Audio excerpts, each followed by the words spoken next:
12월이 와버렸죠. 네, 12월이 와버렸습니다. 세월이 왜 이렇게 빨리 간대요? 12월이 아직 안 왔군요. 아직 안 왔어요. 그러네요. 며칠 남았네요.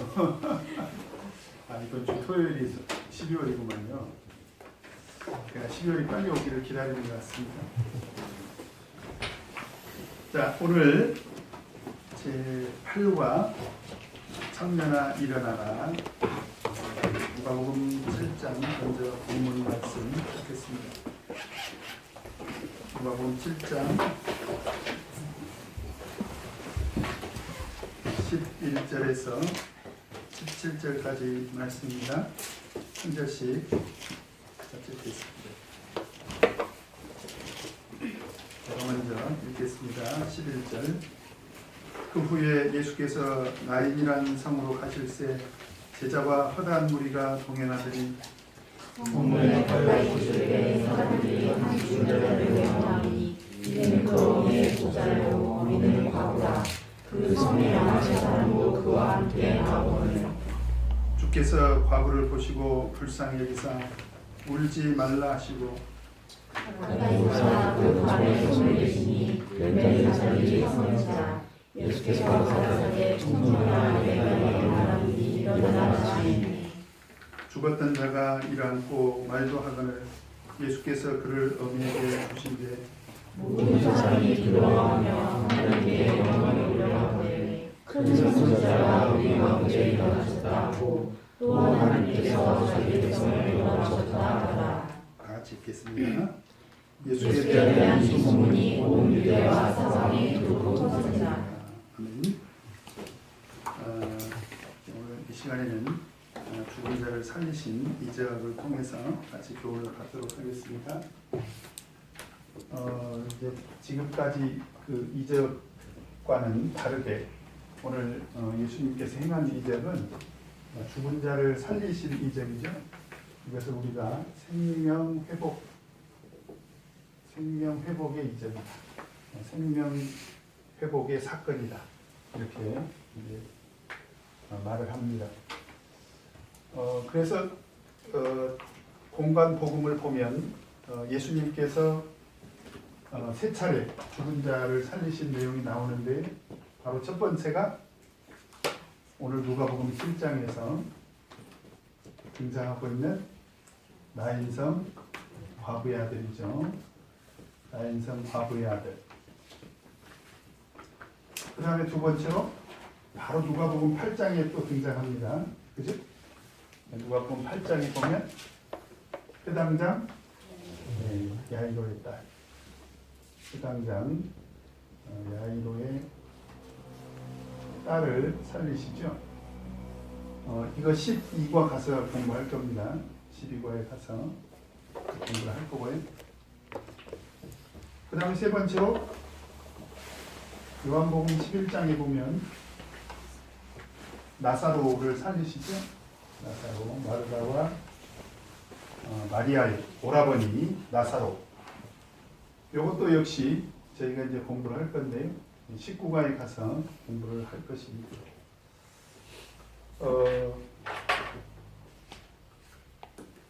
예수님이 행한 이적들이 다 놀라운 이적이죠.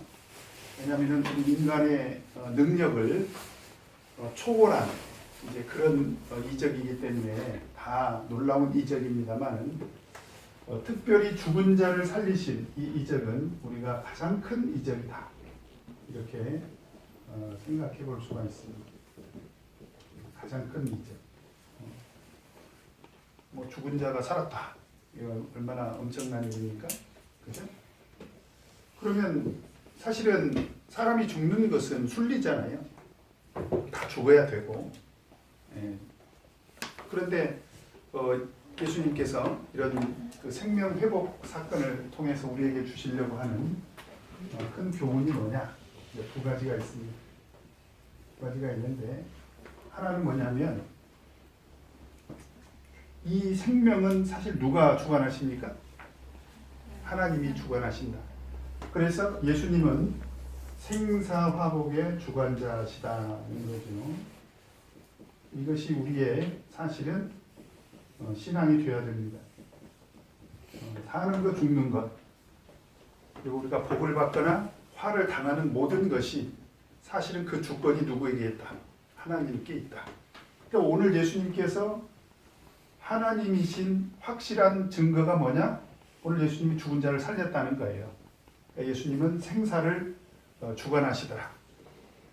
그래서 사무엘상 2장 6절에 보면 한나가 그 사무엘을 구할 때 어떻게 기도를 합니까? 하나님은 우리를 살리시기도 하시고 죽이시기도 하시고 이렇게 고백을 하지 않습니까? 사무엘을 잉태하고 나서 그 다음에 욥기 2장 10절에 보면 그 욥이 고난 가운데 있을 때 하나님 앞에 어떻게 찬양합니까? 우리가 하나님께 복을 받았은즉 재앙을 받는 것도 마땅하지 않느냐 이렇게 고백을 합니다. 그러니까 하나님은 죽이기도 하시고 살리기도 하시고 우리가 하나님께 복을 받았으니까 화를 당한 것도 마땅하다는 거예요. 우리는 살기만 하고 복만 받으면 얼마나 좋겠어요. 그죠? 그렇지 않고 하나님은 생사화복의 주관자시다. 그런 의미가 들어있고요. 그 다음에 두 번째로 하나님은 죽은 자를 살리시는 이 능력을 통해서 우리에게 또 하나 예표로 보여주시는 게 있습니다. 그게 뭐냐? 바로 하나님께는 부활의 능력이 있다. 부활의 능력이 있다. 확실히 죽은 자, 오늘 그 사건은 장례식을 치르는데 예수님이 살려주셨거든요. 나사로 같은 경우는 장례를 다 치러버렸죠. 그래서 무덤에 장사 지낸 지 나흘이 지났는데 예수님께서 살리셨습니다. 이건 한번 찾아보십시다. 요한복음 11장 25절에서 26절을 보면 요한복음 11장 25절에서 26절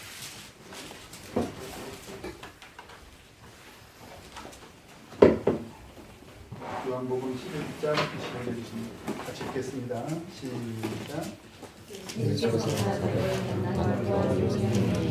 나를 믿는 자는 죽어도 되고 무릇 살아서 나를 믿는 자는 죽어도 죽지 아니하니 이것을 내가 믿느냐. 여기서 보면 나사로를 살리시는 과정의 사실 말씀이잖아요. 그죠? 나사로를 살리시면서 하시는 말씀이 뭐냐? 나는 부활이요 생명이. 그러니까 부활의 능력이 있다는 거예요. 나는 부활이요 생명이. 나를 믿는 자는 죽어도 살겠고 생명을 회복시켜 주시겠다. 그런 얘기죠. 나를 믿는 자는 죽어도 살겠고 살아서 나를 믿는 자는 영원히 죽지 아니할 것이다. 하나님은 생사화복을 주관하고 계시고 부활의 능력이 있다. 이것이 우리에게 굉장히 큰 소망이 됩니다. 그리고 이것이 우리의 저는 믿음이 돼야 된다. 제가 2001년도에 제 아버님이 갑자기 이제 쓰러지셔가지고 치료를 받다가 5일 만에 이제 돌아가셨어요. 그때 아버님 나이가 72세였어요. 제가 올해 57이니까 제가 15년 후에 죽는다. 슬프죠? 제 일이는.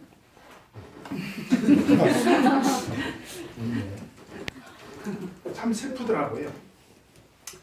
그리고 이것은 세상 모든 일이 거의 일반이지만 경험하지 않고는 깨달을 수 없는 슬픔이에요. 이것은. 경험하지 않고는 깨달을 수가 없어요. 그래서 그것을 경험하게 되니까 참 큰 슬픔이 밀려오더라고요. 그리고 많은 사람들이 뭐 찾아와서 문상도 하고 뭐 위로한다고 위로를 해도 그런 말로 위로가 안 돼요. 이것은. 그런데 허야곤 목사님께서 이제 원래 저희 아버님을 전도를 했거든요. 허야곤 목사님이. 근데 굉장히 이제 그때 노구 거의 90 다 되신 그런 노구를 끌고 장례식장을 오셨더라고요. 옆에 가족들이 부추기고 있는데. 그리고 이제 어머니를 붙들고 한참을 우셨습니다. 그리고 나서는 갑자기 우리들을 향해서 막 얼굴이 다 비장한 그런 표정을 지으시면서 나는 부활이요 생명이니 나를 믿는 자는 죽어도 살겠고 살아서 나를 믿는 자는 영원히 죽지 아니하리니 이것을 너희들이 믿느냐? 그러시는 거예요. 근데 그때 그 말씀이 생명의 말씀으로 다가오더라.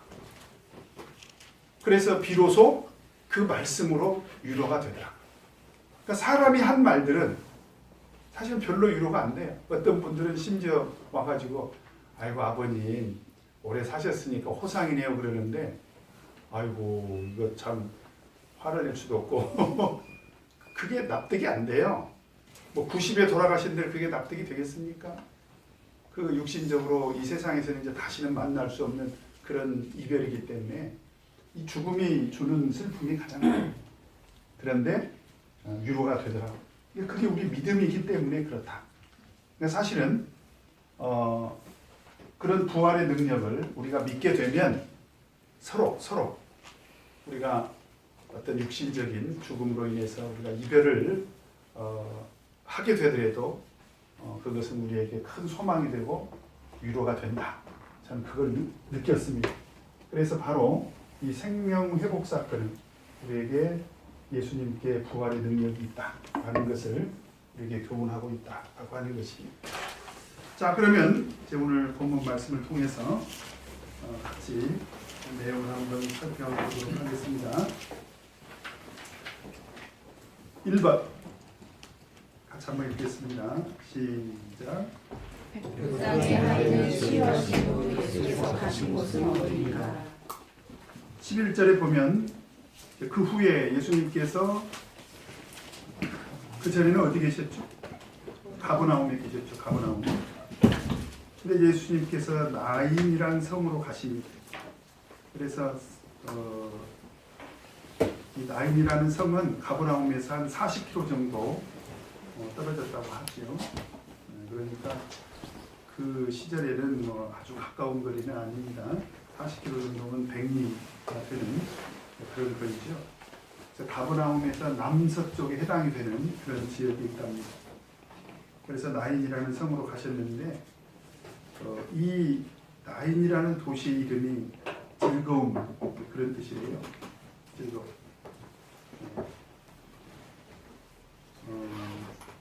근데 항상 즐거움만 있을까요? 아무리 그 도시 이름이 즐거움일지라도 사람이 죽는 것과 같은 슬픈 일이 사실 생기는 거죠. 그런 뜻이 있다는 것입니다. 그 다음에 2번 같이 읽겠습니다. 시작. 자, 12절에 보면 이제 성문에 가까이 오실 때에 자, 어떤 행렬을 만나게 됩니까? 사람들이 한 죽은 자를 메고 나오니 장례 행렬을 만나게 된 거죠. 성문에 가까이 이렇게 오시는데, 근데 사실은 이 장면을 우리가 한번 좀 그림을 그려볼 필요가 있습니다. 우리가 그림을 그려보면 11절에 보면 예수님을 따르는 무리들이 참 많죠. 가실세 제자와 그 다음에 허다한 무리가 동행을 하고 있습니다. 그러니까 예수님이 지금 예수님과 제자 그 다음에 허다한 무리들이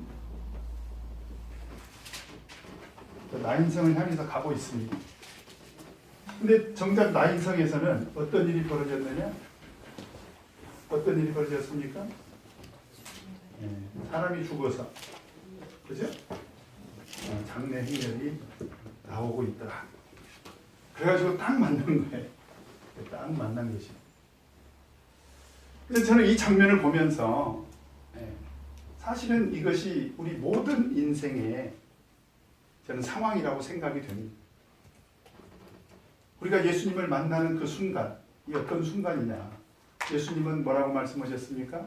나는 생명이요, 나는 길이요, 진리요, 생명이니. 그랬죠? 그러니까 예수님은 생명을 주관하시는 그런 하나님이시지 않습니까? 그런 생명의 주님이 우리를 향해서 오고 계시고, 그죠? 장례 행렬은 어떤 행렬입니까? 사실 이건 죽음의 행렬입니다. 사실 어느 누구도 오늘 죽은 사람은 누구예요? 죽은 사람은 누구입니까? 청년이 청년. 그죠? 죽음에는 세상에 오는 것은 순서가 있지만 죽음에는 순서가 있다 없다. 죽음에는 순서가 없다. 예외도 없다. 모든 사람이 다 죽는다. 사실은 오늘 이 장례 행렬은 어쩌면 나이일 수도 있다는 거예요. 나이일 수도 있다. 그죠? 그래서 우리는 한번 생각해 볼 필요가 있어요. 어떤 사람들은 인생의 참된 의미를 깨닫기 위해서 관을 만들어 놓고 관 속에 들어가서 죽음을 체험한다고 하지 않습니까? 어떤 느낌일까? 그죠? 네. 어떤 사람은 또 유언을 한번 써보기도 하고. 근데 사실은 이런 죽음의 행렬은 우리 모든 사람에게 해당이 된다. 그래서 예수님과 이 장례 행렬과 딱 마주치게 된 거죠. 그런데 여러분 보시면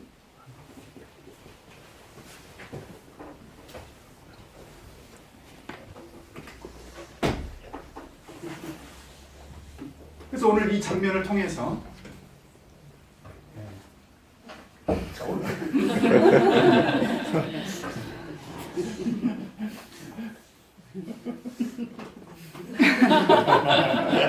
공연이 온다고 했는데 금방 따라 들어왔는데 나갔어요. 네. 한번 둘러보더니 그냥 쓰면 나가서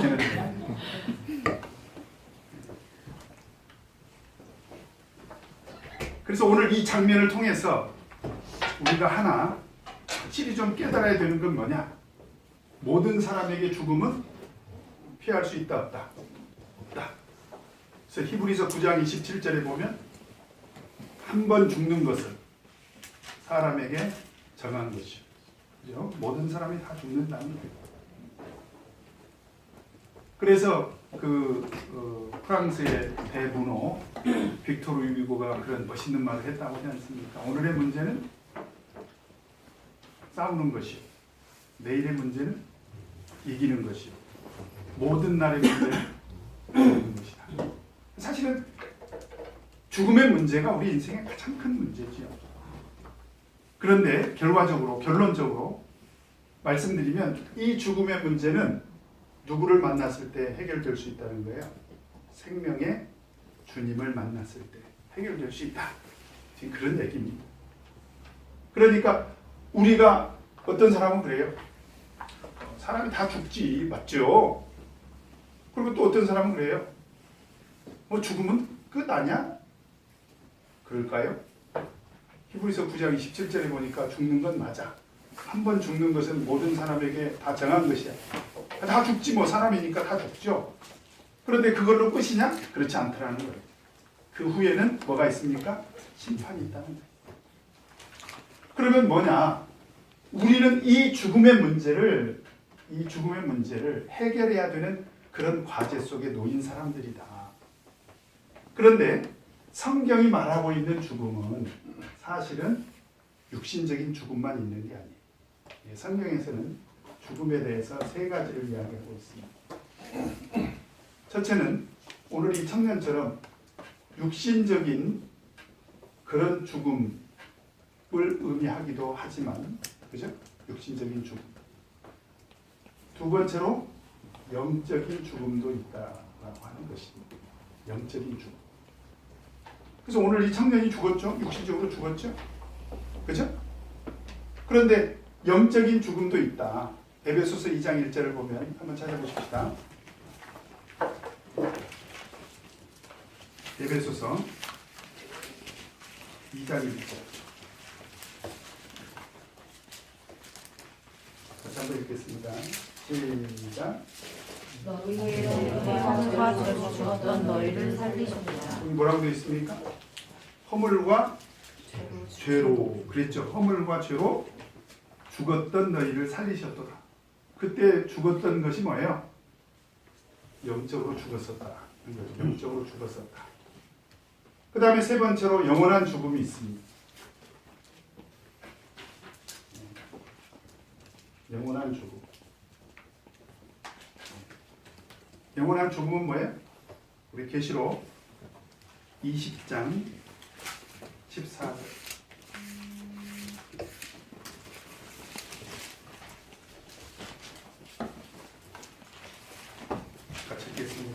시작. 하나가 우리도 공대 저주리 이것은 둘째 사랑 곧 불못이다. 계시록 20장에서 비로소 이제 하나님께서 흰 보좌 위에서 우리를 다 심판하시지 않습니까? 그죠? 그래서 믿는 자들은 하나님께서 영원한 천국으로 데리고 가시고, 그리고 믿지 않는 자들과 사망, 음부 이런 것들은 다 둘째 사망에 이르게 된다. 바로 그 둘째 사망이 영원한 죽음이죠. 그래서 성경이 말하고 있는 이 죽음, 원어로는 사망이라는 것은 다나토스라고 하는데요. 그 원어의 다나토스라고 하는 것은 어떤 의미가 있냐? 분리하다, 그런 뜻이 있습니다. 뭘 분리하냐? 잘 보세요. 육신적인 죽음은 바로 무엇과 무엇이 분리하는 거예요? 우리의 몸과, 그 다음에 우리의 영이 또는 영혼이, 뭐 삼원설은 육, 혼, 영 뭐 이렇게 주장하기도 하고, 이원설은 육, 영혼 뭐 그러기도 하는데, 어쨌든지 간에 이원설이든지 삼원설이든지 중요한 것은 뭐냐면 육과 영은 육신적인 죽음으로 인해서 언젠가는 분리된다는 거예요. 분리된다. 그래서 성경이 가르치고 있는 게 뭐냐? 창세기 3장 19절에 보면, 찾지 마세요. 그냥 창세기 3장 19절에 보면 아담과 하와가 선악과를 따먹음으로 인해서 하나님으로부터 저주를 받아서 어떤 저주를 받습니까? 너희는 반드시 흙으로 돌아갈 것이다. 뭐가 흙으로 돌아간다는 거예요?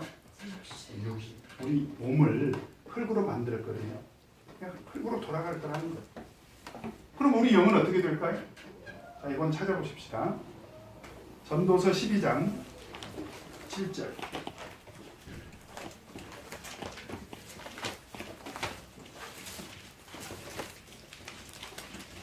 전도서 12장 7절 읽겠습니다. 전도서 12장 7절 시작. 그는 여전히 땅으로 돌아가고 신을 그 주신 하나님께로 돌아가서 내 기억하라. 흙이 땅으로 돌아간다는 말은 사실은 우리 육체, 몸을 말합니다. 흙으로부터 온 우리 몸을 말하는 거죠.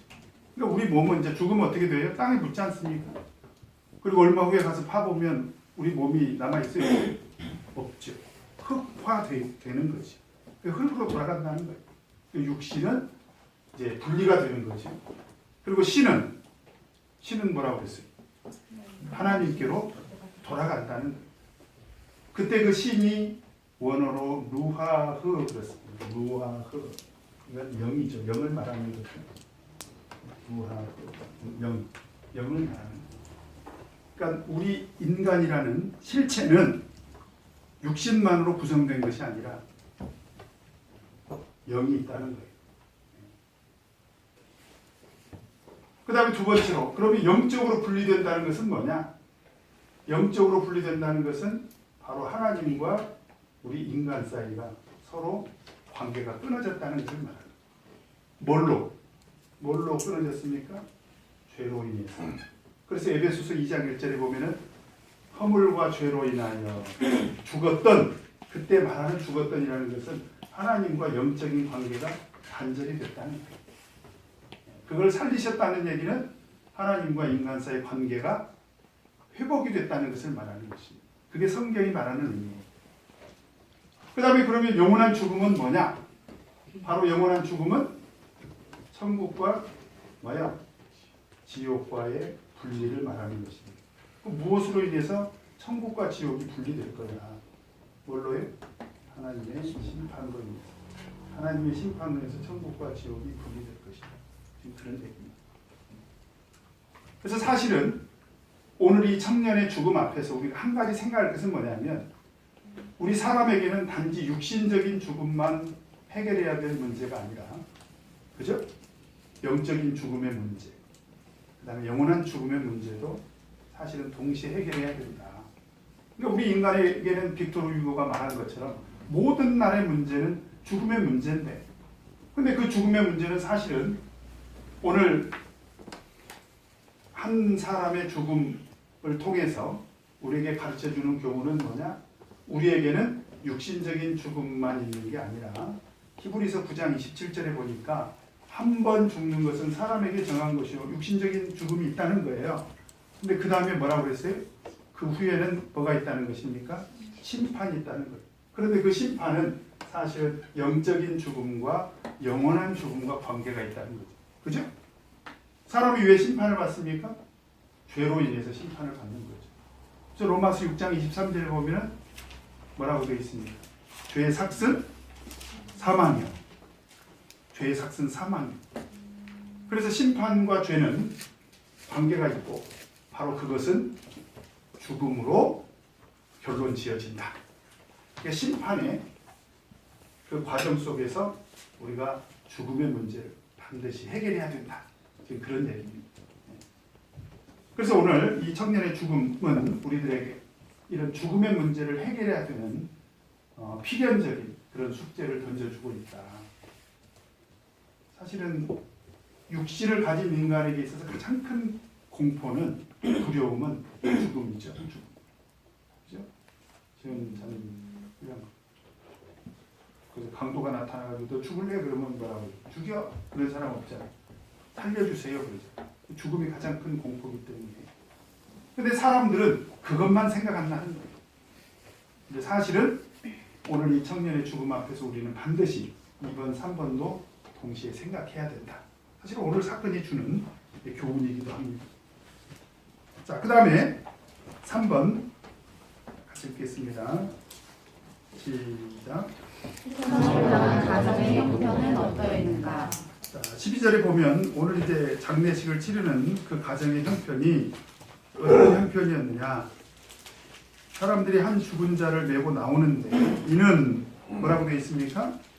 그 어미의 독자요. 어미는 과부다. 엄마는 과부고, 그죠? 오늘 장례식날의 이 사람의 가정은 엄마는 과부고, 그죠? 엄마는 과부.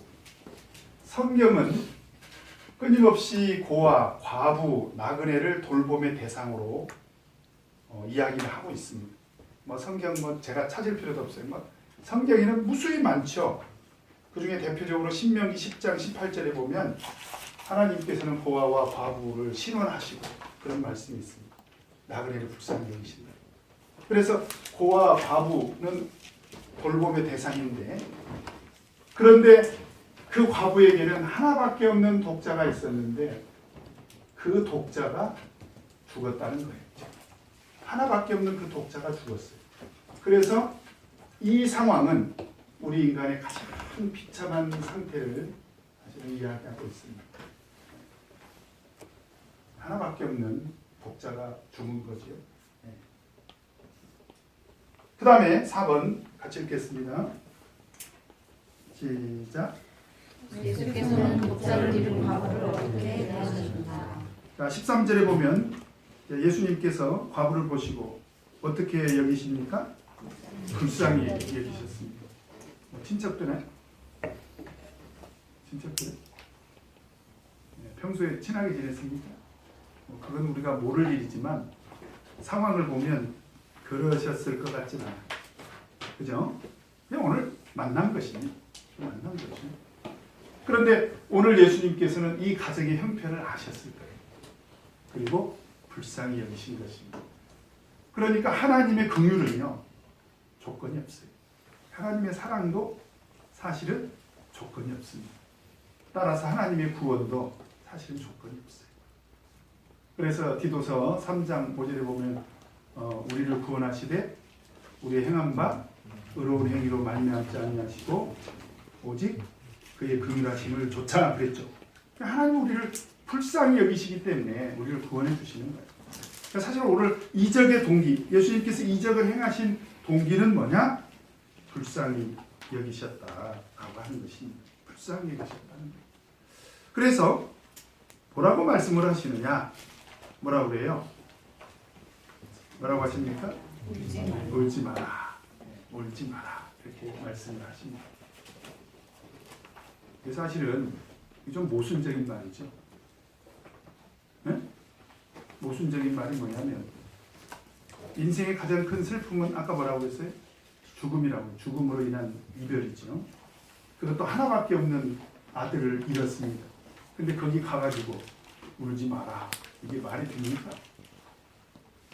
이럴 수도 있어요. 당신 같으면 안 울겠소. 그럴 것이지.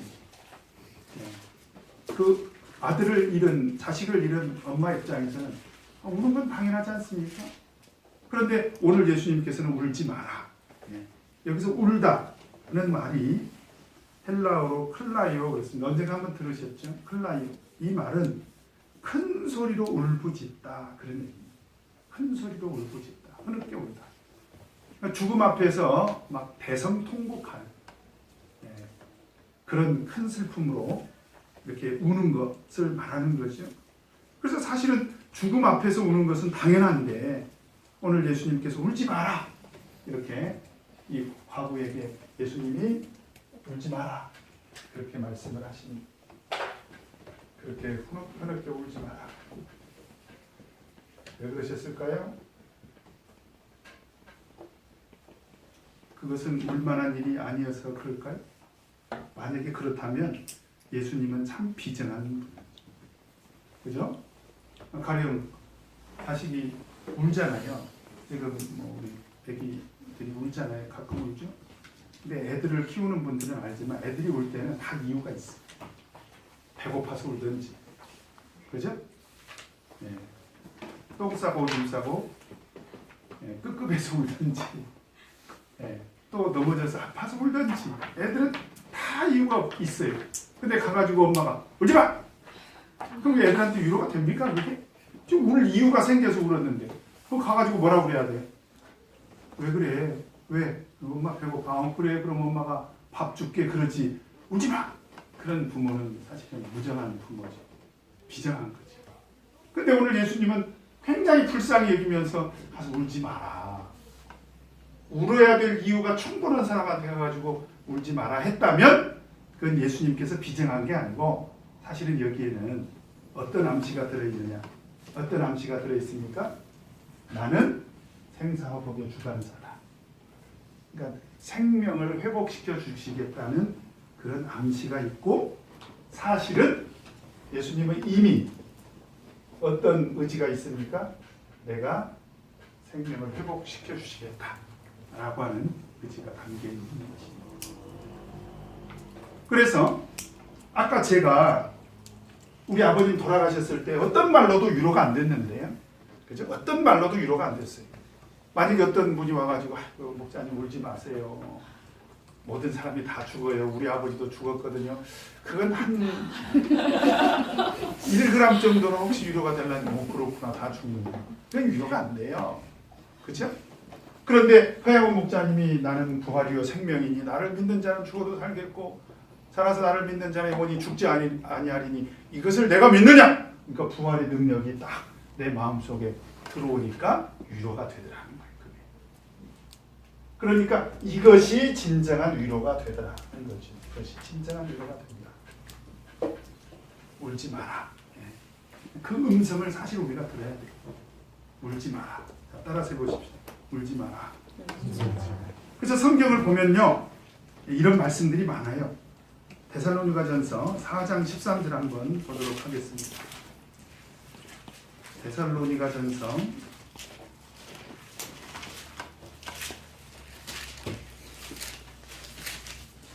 4장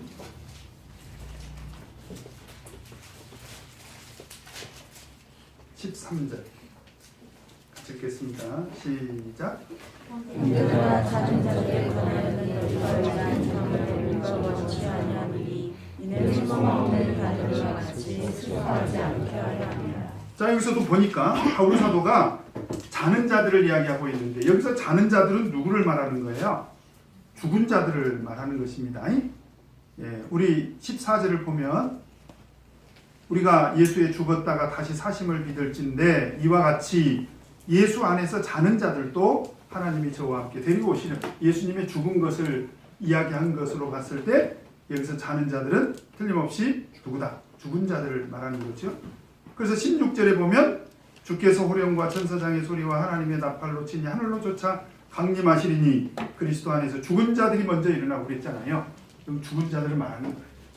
그런데 그 죽음 앞에서 뭐라고 얘기합니까? 슬퍼하지 말라는 거예요. 바울 사도 말. 슬퍼하지 마라. 이게 아까 말씀드린 것처럼 슬퍼할 수밖에 없는 사람들을 향해서 슬퍼하지 마라. 그건 위로가 안 돼요. 그렇지 않습니까? 그런데 오늘 바울 사도가 말하는 건 뭐냐면 소망 없는 다른 이와 같이 슬퍼하지 말라는 거예요. 오늘 예수님이 하신 말씀하고 똑같은 거지.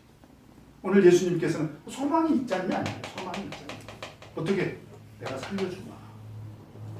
예수님이니까 하실 수 있는 말씀이죠. 네. 아마 그 과부는 그 뜻을 몰랐을 수도 있어요. 근데 그건 중요하지 않습니다.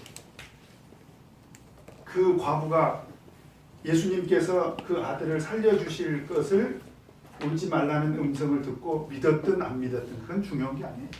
우리 주님은 그렇게 우리를 살리실 수 있는 능력이 있는 분이다. 그래서 그 음성을 들으면 우리는 위로가 된다는 거예요. 그래서 4장 18절에 보면 뭐라고 되어 있습니까? 그러므로 그랬죠? 그러므로 뭐라고 되어 있습니까? 이 여러 말로 서로 위로하라. 그래서 저는 장례식 때 꼭 이 말씀을 증거를 합니다. 왜냐하면 제가 장례식에 가가지고 얼마나 슬프십니까? 위로가 되기를 바랍니다. 사실은 2001년도에 우리 아버지도 돌아가셨거든요. 모든 사람이 다 죽습니다. 뻔한 얘기지 그걸로 위로가 안 돼요. 근데 제가 할 수 있는 얘기는 뭐냐? 소망 없는 다른 이처럼 우리는 슬퍼하지 말라는 거예요. 그 이유가 뭡니까? 우리 주님은 자는 자들을 어떻게 하시겠다? 다시 데리고 오시겠다. 우리 주님께는 생명 회복의 능력이 있다는 거예요. 그래서 이 청년만 죽은 이 청년만 살려주시는 것이 아니라 우리 육신적으로 죽은 우리 모든 사람들 우리 주님께서는 언젠가 부활할 수 있도록 부활의 능력을 가지신 분이다. 그래서 우리는 소망 없는 사람들처럼은 슬퍼하지 말자. 그런 얘기입니다. 그래서 저는 이걸 이렇게 이해를 합니다. 장례식장에 가가지고 울지 마! 주님이 울지 말라고 했잖아. 그래서 그 말이 아니라 소망 없는 이처럼은 슬퍼하지 말자. 우리는 눈물을 흘리더라도 슬퍼하더라도 그 눈물과 슬픔 속에는 반드시 뭐가 있어야 돼? 소망이 있어요. 어떤 소망이? 우리 주님은 생명 회복의 능력이 있는 분이다. 그래서 우리는 부활의 소망을 갖고 울어야 된다. 그래서 계시록 7장 17절을 보면 자, 계시록 7장 17절 한번 보도록 하겠습니다.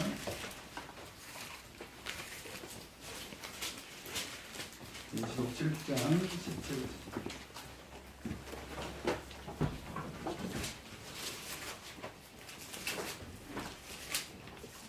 읽겠습니다. 시작. 모든 사람은 예수 하나님이 저희의 목자가 되사 생명 소생으로 인도하시고 하나님께서 저희 눈에서 모든 눈물을 씻어주실 것이니라. 여기서 왜 눈물을 씻어주십니까? 사람은 눈물을 흘릴 수밖에 없는 존재니까. 사람은 눈물 흘리지 않고 살 수 있는 방법이 없어요. 그죠? 세상에 사는 동안에 아플 수도 있고 실패할 수도 있고 아프죠.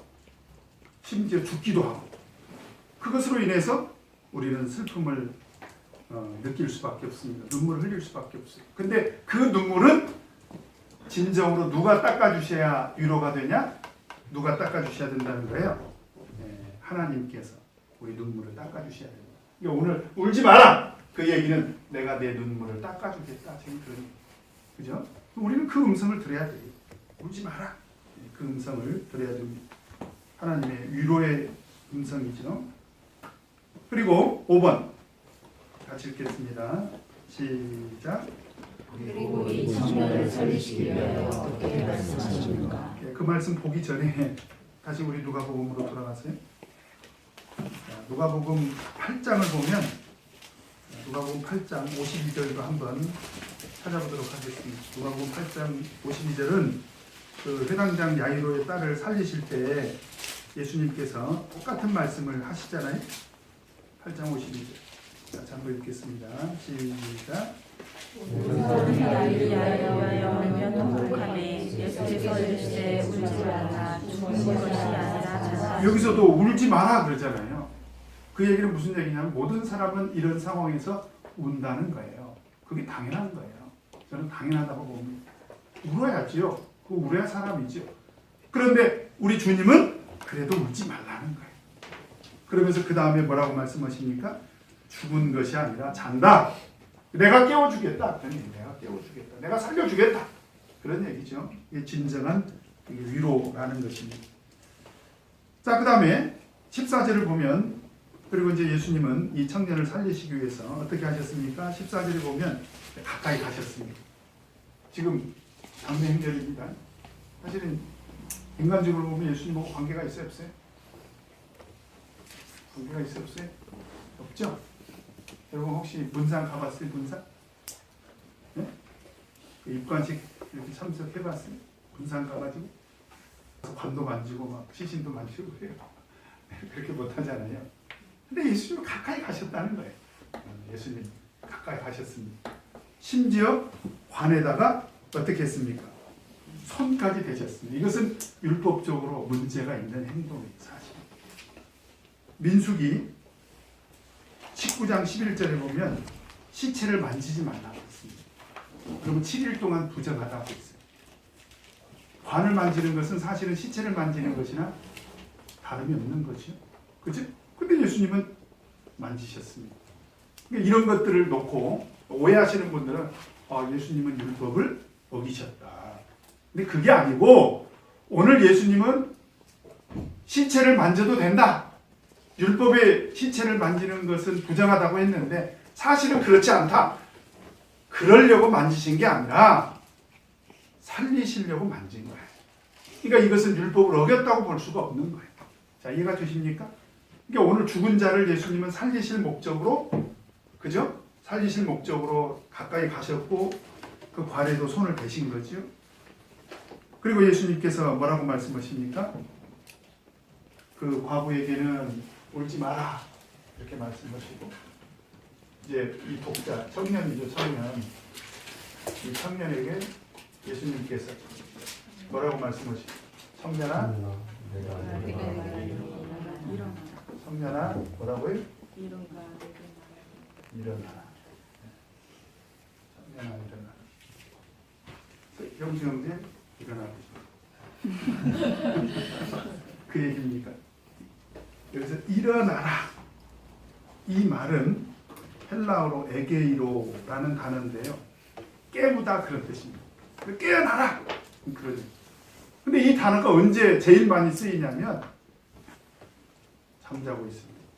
아까 제가 교회로 왔는데 소유교당에 불이 켜져 있는데 안에 불이 꺼져 있는데 신발이 하나 있더라고. 그래서 누가 일찍 와 있나? 문을 열었습니다. 문을 열었더니 칠흑 같은 어둠 속에 아무도 없어. 그래서 아무도 없구나. 그랬더니 부시시 어떤 학생이 하나 일어나더라고 이렇게. 그래서 쉬고 있었다가 제가 이제 이렇게 문을 여니까 깜짝 놀래가지고 이렇게 일어나는 거죠. 자다가 깨어난 거죠. 이제 그 얘기입니다. 잠에서 깨어나다. 이제 그런 뜻입니다. 그런데 오늘 예수님께서는 누구를 향해서 지금 그런 얘기를 하고 있습니까? 죽은 자에게 일어나라 지금 이렇게 이야기하고 있죠. 왜 예수님께서는 이런 단어를 일부러 사용하셨을까요? 사실은 청년아 살아나라 그러셔야 되잖아. 근데 예수님께서 이렇게 말씀하시는 데는 의도가 있습니다. 자, 아까 우리 8장 52절에도 보면 8장 52절 같이 읽겠습니다. 한 번 더 읽겠습니다. 시작. 모든 사람이 나를 위하여 울며 통곡하매 예수께서 이르시되 울지 말라 죽은 것이 아니라 잔다. 뭐라고 말씀하셔요? 잔다. 네. 억지를 부리시자는 게 아니라 마치 그렇다는 거예요. 생사화복을 주관하시는 하나님, 그래서 생명을 얼마든지 회복시켜 주실 수 있는 능력이 있는 하나님 입장에서는 죽은 것은 마치 잠을 자는 것이나 마찬가지다. 그래서 성경에는 죽은 자들에 대해서 아까 우리 데살로니가전서 4장 13절에도 뭐라고 되어 있습니까? 바울 사도가 의도적으로 그런 단어를 쓴 거죠. 뭐라고 했습니까? 자는 자들에 관하여는 그랬죠. 그래서 54절에 보면, 자, 8장 54절에 보면 같이 한번 읽겠습니다. 시작. 예수께서 그 아이의 손을 잡고 불러 가라사대 아이야. 똑같은 단어를 사용을 한 거예요.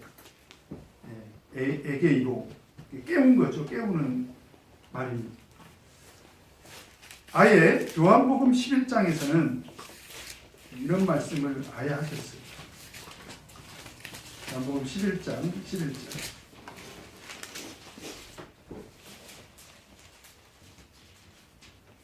요한복음 11장 11절. 같이 한번 읽겠습니다. 시작. 이 말씀을 하신 후에 또 가라사대 우리 친구 나사로가 잠들었도다. 그러나 내가 깨우러 가노라. 네, 예수님이 뭐라고 그래요? 깨우러 가노라. 그러니까 지금 야이로의 딸에게도 일어나라. 그 다음에 나인성 과부의 아들에게도 일어나라. 이렇게 이야기하는 것은 내가 깨우겠다는 거예요. 깨우겠다. 왜 이렇게 이야기를 했을까요? 예수님은 생명을 얼마든지 회복시켜 줄 수 있는 그런 확실한 능력이 있다는 것을 저는 강조하기 위해서 이렇게 하신 말씀이라고 생각을 합니다. 네. 자, 그런데 우리가 오늘 이 예수님의 이 말씀을 통해서 이제 좀 교훈을 얻을 필요가 있습니다.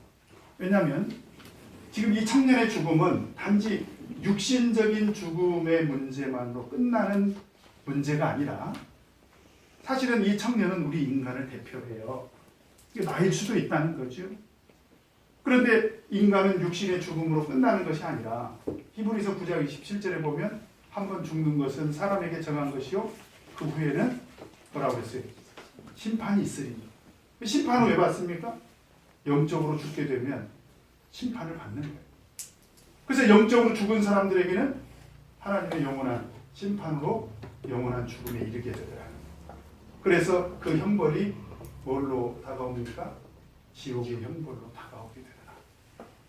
그렇다면 우리가 영적으로 교훈을 얻는다면 청년아 일어나라. 이 말씀은 어떤 의미로도 우리가 받아들여야 되느냐? 영적인 죽음에서 빠져나오라는 거죠. 사실. 그죠? 영적인 죽음에서. 그래서 이 말씀은 주 예수를 믿으라 그리하면 너와 내 집이 구원을 얻으리라. 나는 길이요 진리요 생명이니 나로 말미암지 않고는 아버지께로 올 자가 없느니라. 생명의 주님을 믿고 생명의 주님을 통해서 생명을 얻을 때만이 우리가 영적인 그런 생명을 얻게 된다는 거예요.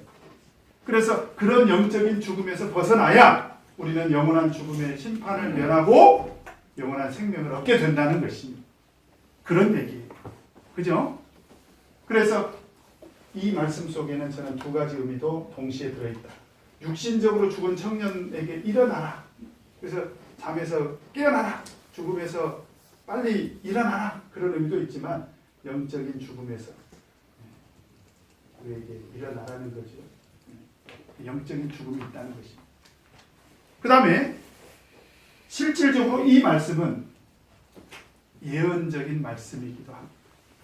왜냐하면 우리 고린도전서 15장 51절 52절을 보면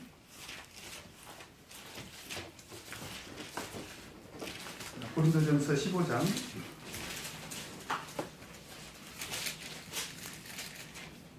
51절 52절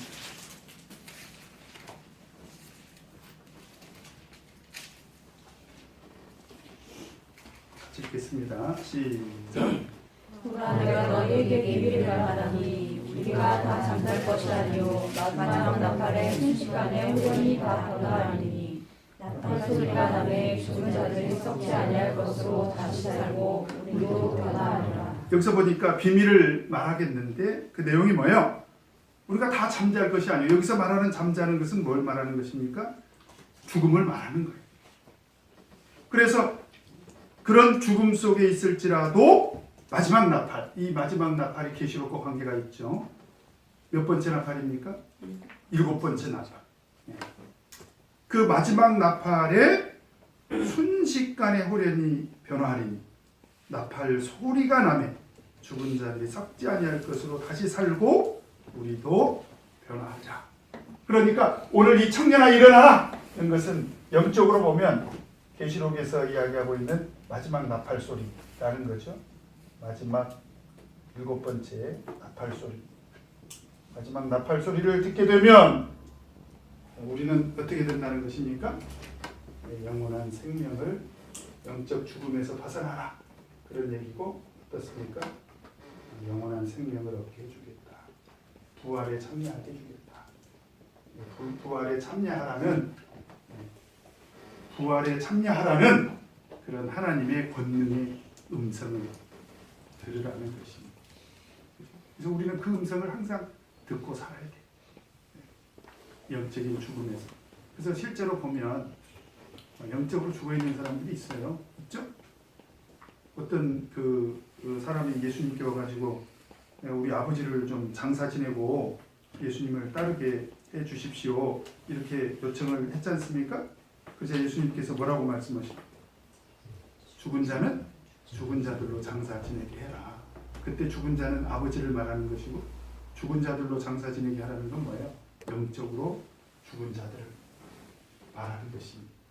그래서 청년아 일어나라. 이 음성은 오늘 이 청년에게만 말씀을 하신 것이 아니라 사실 우리 죽음의 의미를 우리가 한번 생각을 해본다면 영적인 죽음에서 벗어나서 영원한 생명의 권능에 참여하라는 이런 하나님의 음성이다 라고도 우리가 교훈을 받을 수 있다고 하는 것입니다. 따라서 해보십시오. 청년아 일어나라. 일어나야 돼. 우리가 일어날 수 있습니다. 그 다음에 6번 같이 읽겠습니다. 시작. 예수님의 말씀을 듣고 죽은 자는 어떻게 되었는가. 15절에 보니까 죽었던 자가 어떻게 됐습니까? 일어나서 어떻게 됐어요? 일어나서 앉았다는 것이 참 신기하죠. 일어나서 앉아버렸습니다. 그리고 나서 말도 했습니다. 저는 이제 그 1988년도에 대만 방문을 시작으로 해서 대만을 한 10여 차례 방문을 했습니다. 근데 방문하면서 몇 차례 제가 들었던 간증이 있어요. 몇 차례. 그리고 마지막 간증은 그 분의 손녀에게 제가 간증을 들었습니다.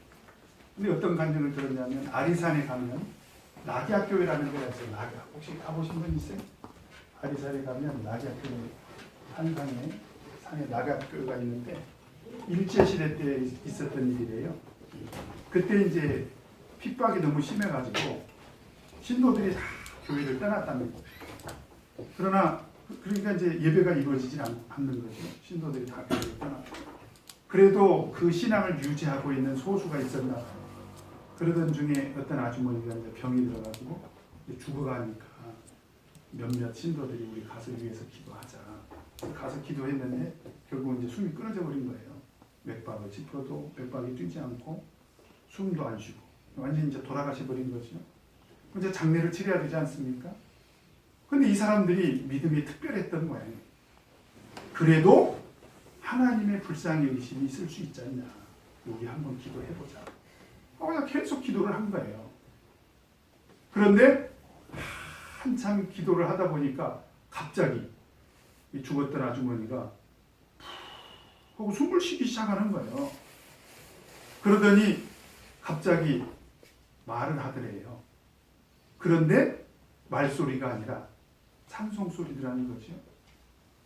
어떤 찬송이었을까요? 할렐루야 할렐루야 할렐루야 하나님의 사랑 서로 사랑하고 그 찬송을 운율이 그렇다는 거예요.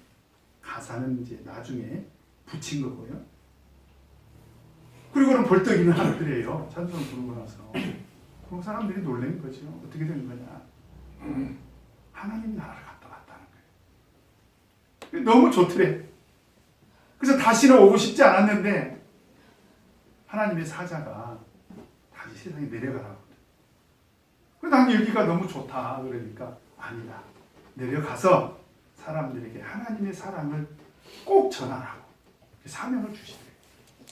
그래가지고 살아나는 과정에서 천사가 노래를 가르쳐 준 거예요. 여러분, 이 노래는 천사가 가르쳐 준 거예요. 그래서 세상에 나가서 하나님의 사랑을 전하라고 해가지고 이분이 말도 하고 다시 벌떡 일어난 거죠. 이 간증으로 인해 가지고요, 교회를 떠났던 사람들이 거의 다 돌아왔다. 그래서 오늘날 낙약교회를 가보면 여기는 연중무휴, 뭔 소리인지 아죠? 네? 연중무휴.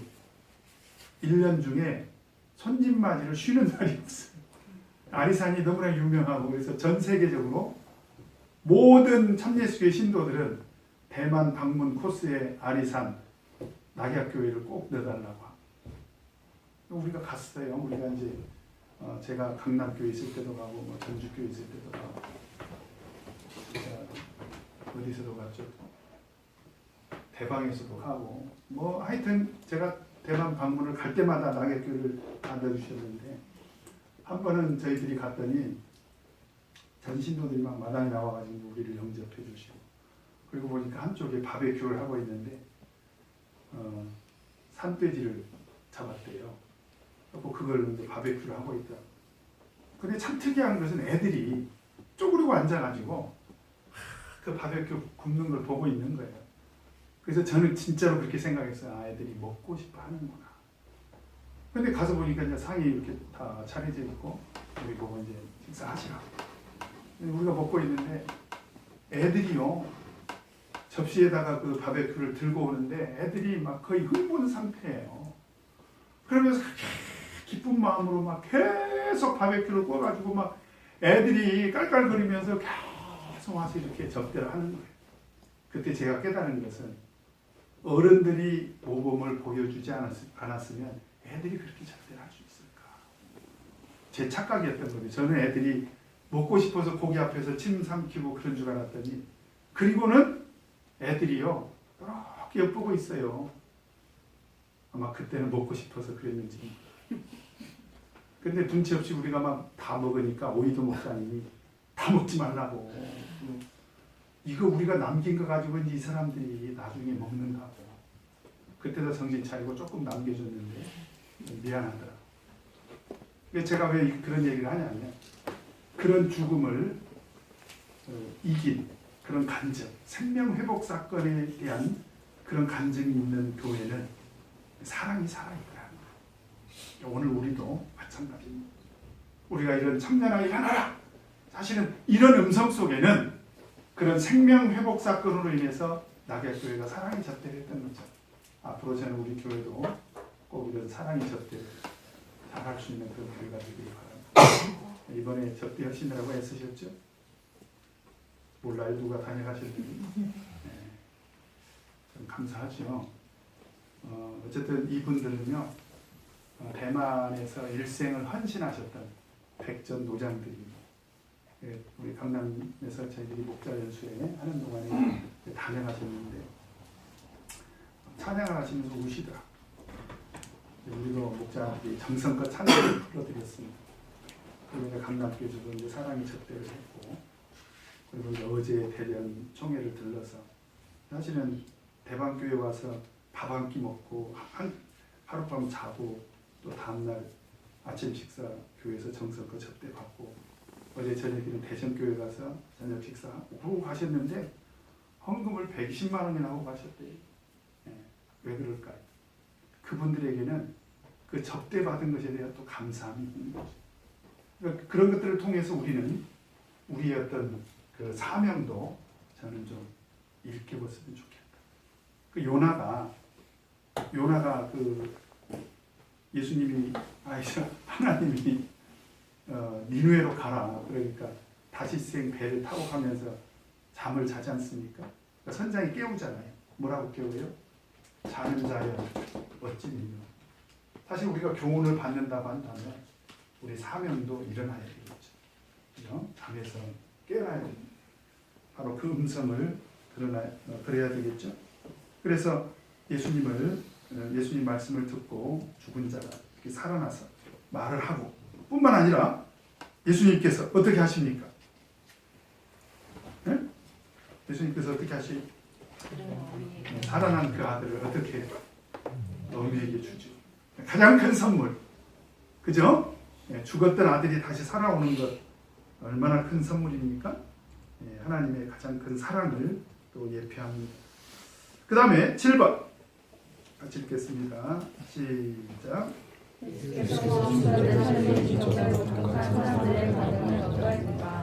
자, 엄마는 위로가 됐을 것이고요. 그죠? 이제 아들은 독자, 아들은 살아났고 그것을 본 이제 사람들, 그 주위에 둘러선 그 사람들의 반응. 어쩌면 또 우리일 수도 있죠. 우리는 그동안에 오늘 성경 속에서 이런 사건들도 보고 또 실제로 우리 참예수교 안에서는 벼락 맞아서 돌아가셨다가 살아나신 분도 있잖아요. 네? 대방교회 지난번에 간증 드리셨죠? 김혜란 자매 아버지가 벼락 맞아가지고 현장에서 돌아가셨어요. 그런데 기도로 참예수교 성도들 모여서 기도해서 살아나셨습니다. 그분도 숨이 끊어졌다가 숨이 다시 돌아왔어요. 근데 그런 생명회복 사건을 통해서 사람들의 반응이 어떤 반응을 보였느냐. 첫째, 어떻게 했습니까? 두려워했습니다. 두려워했습니다. 그런데 여기서 두려워하다는 말은 공포심을 말하는 게 아니라 경외심을 말합니다. 경외심. 하나님을 두려워하는 마음. 우리들에게 있어야 됩니다. 근데 이거는 무서워하고 공포스러워하라는 얘기가 아니라 하나님에 대한 경외심을 가지라 하는 거죠. 그 다음에 두 번째로 누구에게 영광을 돌렸습니까? 하나님께 영광을 돌렸습니다. 하나님께 영광을 돌렸습니다. 그 다음에 세 번째로 뭐라고 했습니까? 큰 선지자가 우리에게 나타났다. 큰 선지자. 여러분 그때 당시에 이스라엘에게 명예로운 직분이 하나 있었는데 그게 뭐냐? 선지자입니다. 선지자. 그리고 실제로 예수님도 영적으로 보면 예수님도 선지자로 오신 거예요. 예수님은 왕으로도 오셨고 제사장으로도 오셨고 선지자로도 오셨잖아요. 그래서 우리가 계시록 공부할 때 또 우리 믿는 자들의 말세 3대 직분이 신분이 뭐라고 했어요? 우리는 왕 같은 제사장이고 그죠? 또 우리는 선지자가 돼야 됩니다. 그런데 큰 선지자가 오셨다. 큰 선지자. 이것은 예수님께는 최고의 존경의 호칭이죠. 그 다음에 네 번째로 하나님께서 우리를 돌아보셨다. 하나님께서 우리를 돌아보셨다는 겁니다. 하나님께서 돌아봐 주셨다. 우리를 주목해서 살피신다. 이제 그런 의미가 있습니다. 그래서 이 원어의 뜻이 재밌는데 이건 의사 선생님들하고 관계가 있는 단어입니다. 에피스 캡토마이 그러는데 여기 성원 집사님 환자가 병원에 보도면 어떻게 하죠? 왕진하다 그런 뜻입니다. 왕진하다. 예? 그러니까 사실은 예수님이 오신 것도 왕진이나 왕진. 그죠? 우리를 살리시기 위해서 하늘에서 오신 거예요, 세상에. 하나님께서 이제 우리를 돌아보시기 시작하셨다. 우리를 직접 오셔가지고 왕진하셔서 이렇게 돌봐주고 계신 그런 뜻입니다. 그 다음에 8번 같이 읽겠습니다. 시작. 17절에 보니까 예수에 대한 이 소문이 어떻게 되었습니까? 온 유대와 그 다음에 사방에 두루 퍼지니라. 어떻게 해요? 온 유대와 사방에 어떻게 됐다고요? 두루 퍼지니라. 어떻게 퍼졌을까요? 이거 경험해 보신 분 있어요? 이거 경험해 보시면 어느 날 보니까 나에 대한 소문이 두루 퍼져가지고 부산교회에서도 알고 목포교회에서도 알고 광주교회에서도 알고 그런 적 없어요? 정은영 씨 그런 적 없어요? 나에 대한 소문이 막 두루 퍼져가지고 모르는구나. 왜 소문이 퍼지지? 왜 소문이 퍼져요? 네? 신기한 일이니까 제가 묻는 질문은 아주 단순한 질문입니다. 왜 소문이 퍼지지? 네? 뭐라고? 재밌으니까? 네, 소문을 퍼뜨리죠. 말을 전. 네? 말을 전. 그렇죠. 말을 전하니까. 퍼뜨리니까 퍼지죠. 이게 같은 말이 아니에요. 퍼졌다는 얘기는 결과를 말하는 것이고 원인은 어디 있냐 이 말이죠. 소문을 퍼뜨린 사람들이 있을 거 아니냐 이 말이죠. 그게 우리 사명이라는 거지. 예. 오직 성령이 너에게 마시면 너희가 권능을 받고 예루살렘과 온 유대와 그죠? 온 유대와 그랬잖아요. 사마리아와 땅 끝까지 이르러 내 증인이 되리라. 마르투이스. 마르투이스가 뭐냐면 증인, 전파다. 그런 사명을 말하는 거예요. 그러니까 예수에 대한 이 소문이 온 유대와 사방에 두루 퍼졌다는 얘기는 사람들이 퍼뜨렸다는 거예요. 퍼뜨렸다. 이게 우리 사명이 돼야 됩니다. 그죠? 그것으로 인해서 누가 전파가 된 것입니까? 생사화복의 주관자이시고 부활의 능력을 소유하시는 우리 예수 그리스도의 생명회복의 주님이 전파가 된 거죠. 그죠? 로마서 10장 14절에 보면 어떤 말씀이 있습니까? 우리 한번 보도록 하겠습니다. 로마서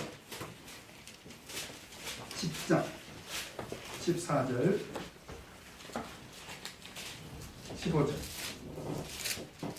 같이 읽겠습니다. 시작. 그런즉 저희가 믿지 아니하는 일을 어찌 부르리요? 듣지도 못한 일을 어찌 믿으리요? 전파하는 자가 없이 어찌 들으리요? 보내심을 받지 아니하였으면 어찌 전파하리요?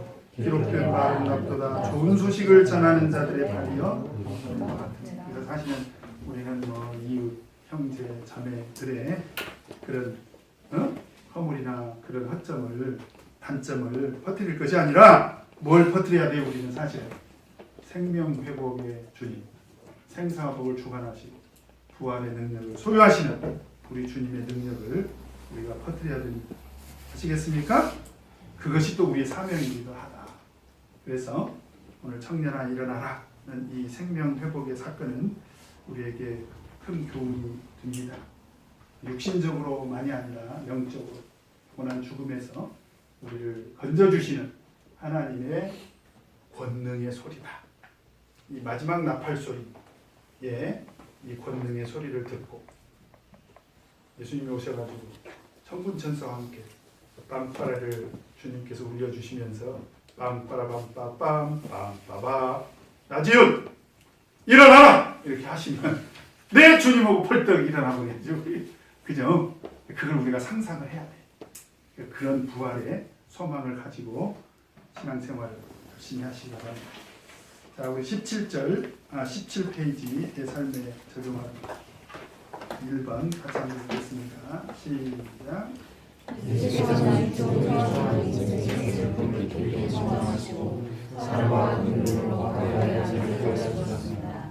불쌍하고 어려운 사람에 대한 예수님의 사랑과 자비가 권능으로 나타난 것입니다. 저는 깊은 슬픔에 빠져있는 이웃들을 사랑과 자비의 마음으로 대하고 있습니다.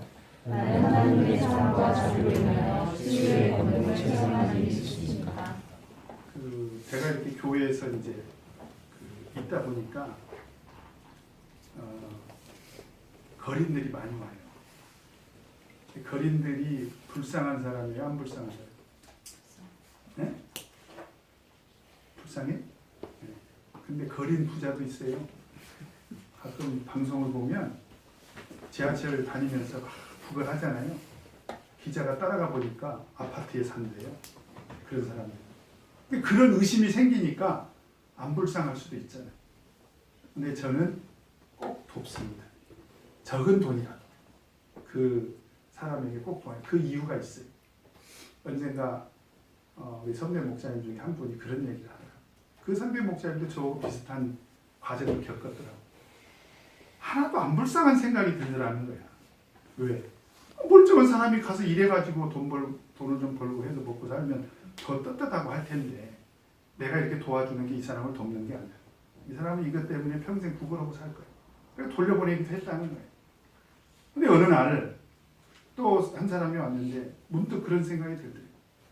진짜 이 사람에게 내 도움이 절박하게 필요하다면, 내가 그것 때문에 이 사람을 돌려보낸다면, 아, 이건 내가 사람에 대해서 불쌍히 여기는 마음이 없는 거구나.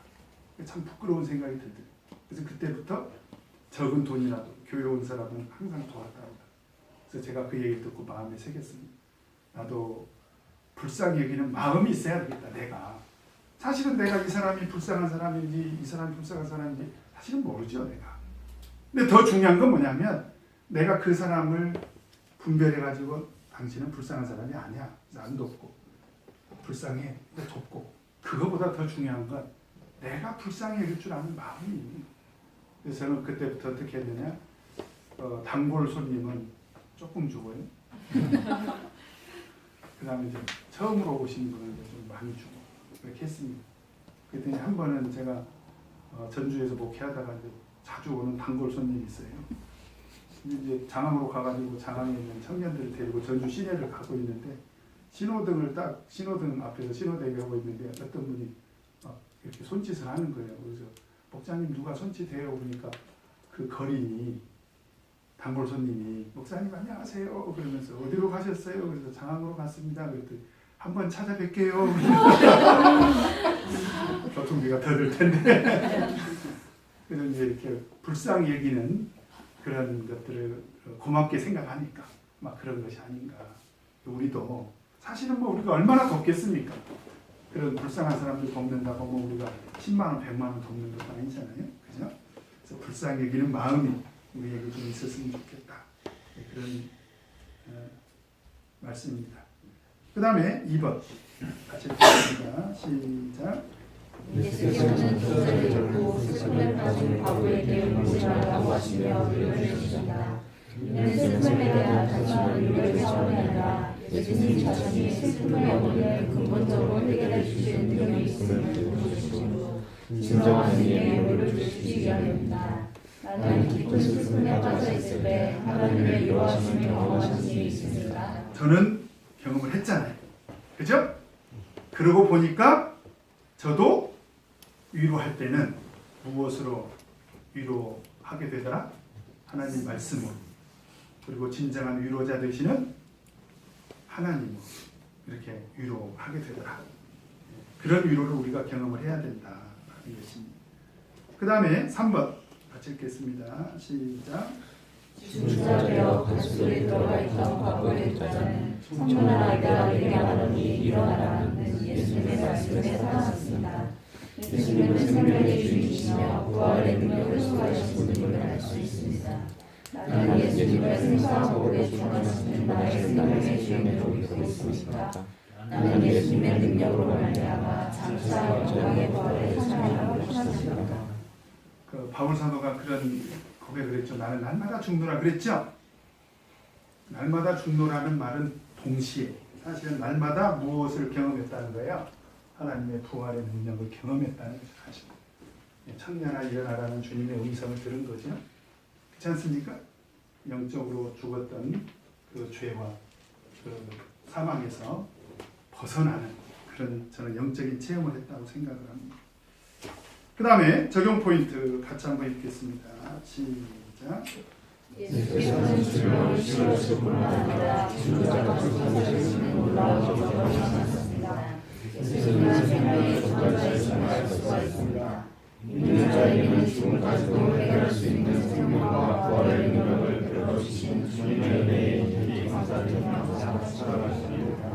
그래서 날마다 우리 부활의 능력을 체험하시고 소망 속에서 살아가시기 바랍니다. 같이 기도하시겠습니다.